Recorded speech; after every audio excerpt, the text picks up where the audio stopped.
So according to the ANC morons, the retards and cretins that they are, apparently BEE is very good for the country because it creates jobs. But we actually have an example of, well, where it didn't create jobs. In fact, 900 jobs have just been lost at Goodyear's tire plant in Kariga, formerly known as Uitenhage. But before we get on to this main news story, can we yet again remind you, if you haven't already, please subscribe to the channels. It takes a lot of work to make these YouTube videos. Do reward me by subscribing to the channel. And in case, let's get on to the news story. And I'm only going to cover this one news story because it's a really important news story. And that is obviously the closure of the Goodyear plant in Kariga. Now, for those of you who know little about Uitenhage, and you'd be forgiven for knowing nothing about Uitenhage, as it's a small little town just outside of Port Elizabeth, it has one of the region's highest unemployment rates. Now, the EFF actually had something very logical to say about this. They said that the closure of Goodyear was not an isolated event and actually reflected a wider collapse of South Africa's industrial sector. Recent or impending shutdowns include Murray and Roberts. Now, my grandfather actually worked for Murray and Roberts. In fact, Murray and Roberts was actually responsible for building numerous ports, such as the Richards Bay port and numerous shopping centers around the country. So quite a big name.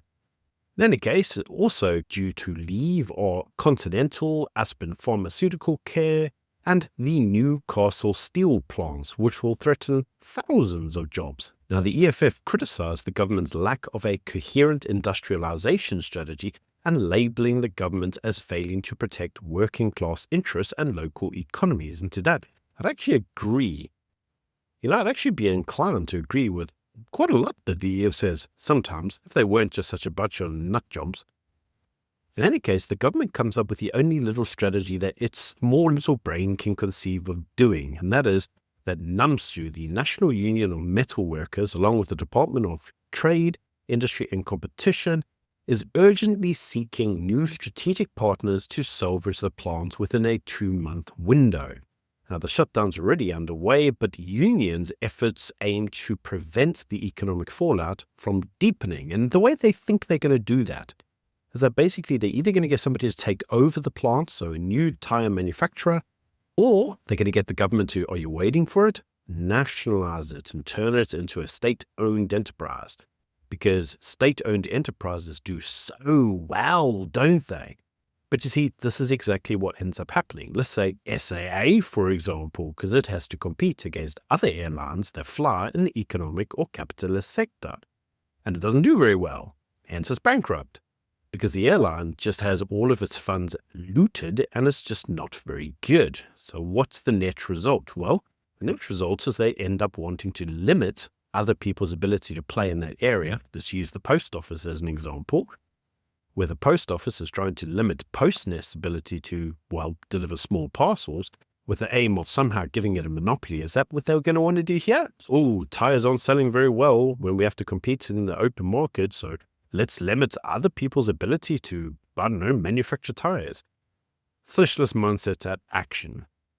Now, NUMSU was apparently very pleased because they renegotiated the exit packages of all the retrenched employees who would now receive lump sums of up to 100,000 Rand, up from 50,000 Rand, and 4 weeks' pay per year of service, which they doubled from 2 weeks' pay.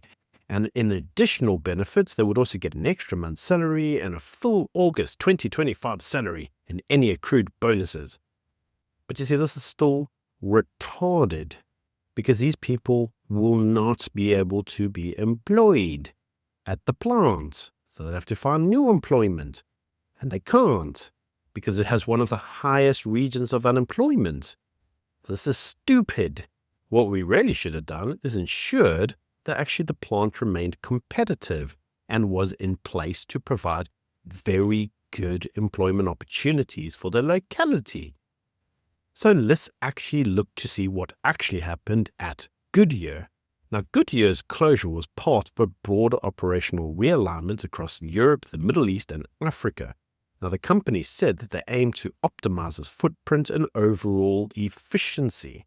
So what happened with this specific plant? Well, according to Goodyear, there had been a rising cost of raw materials and production in South Africa.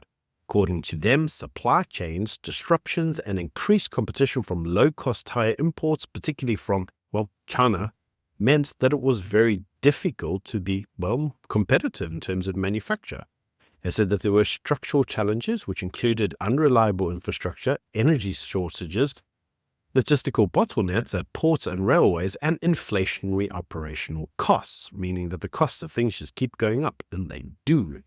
Now, I've got to say that actually unreliable infrastructure, yeah, that's kind of true. Energy shortages, Eskom, anybody, bottlenecks at ports or railways, yep, that's pretty much Transnet and PRASA.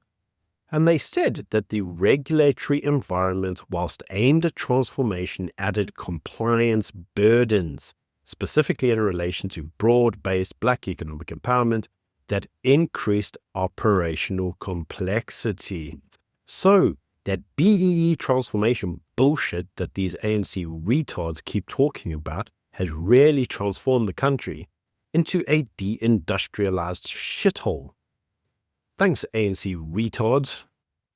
Now, the plant's been in operation since 1947, so 2 years after the end of World War II, and was a significant employer in the Eastern Cape. And its closure meant that 900 people lost their jobs. Now, that's just people that lost their jobs at the plant. It doesn't take into account people that were part of the value chain, such as catering, logistics, and maintenance. Now, for those of you who don't know, the Eastern Cape already suffers from extremely high unemployment rates, around 42%, with an expanded rate nearing 49%. And you know, the National Union of Metal Workers of South Africa, NUMSU, and all the other trade retards have all expressed concern, warning that the plant's closure could accelerate industrial decline and a ghost town dynamics in Kariga, also known as Uitenhage. So what do we take from all of this? Well, what we actually take from all of this is that the ANC destroys jobs. Its policies do not create jobs. We have numerous examples of this. And over 50% of people that are unemployed in the Eastern Cape need look no further than the ANC. You need to blame no one else than the ANC. This is a company that's been in South Africa before the racial segregation of apartheid even started. That started in 1948. This is a company that's been here since 1947.